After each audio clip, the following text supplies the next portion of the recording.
அண்டாங்க இந்த இருக்குல்ல அண்டா, இது அண்டாவா? புரியாதவனா இருக்கிய. அண்டாவ அடகு வச்ச ரசீது. அதை ஏன்டா என்கிட்ட கொண்டு வந்த? அடுத்த வருஷம் திருப்பிடுவேன், நீயே வந்து பூசி கொடு.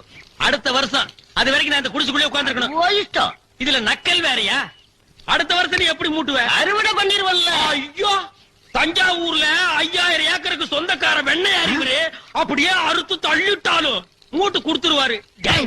பிச்சைக்கார நாயே, உன் மூஞ்சிய பார்க்கும் போதே எனக்கு தெரியும்டா, உன் குடும்பத்தில இருந்தே மொத்தம் இந்த ஒரு குண்டாத்தா.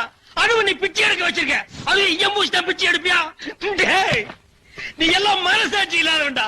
10 ரூபா வச்சிருந்தா என் பிள்ளைகளுக்கு நாஸ்டா வாங்கி கொடுக்க, அவன் உன் குண்டாவுக்கு ஈயம் வாங்கி செலவழிச்சிட்டா. டேய், என்ன இடிச்சவா நினைச்சிட்டியா இல்ல பைத்தியக்காரன் நினைச்சிட்டியா? இல்லன்னா குடிய வச்சு மொத்தமா நான் போலாம் நினைச்சியா? இந்த பாரு, உன்னை நான் விட மாட்டேன். படுக்க வச்சு உன் மூஞ்சில ஈயம் பூசாம விட மாட்டேன். படுக்க வைங்க.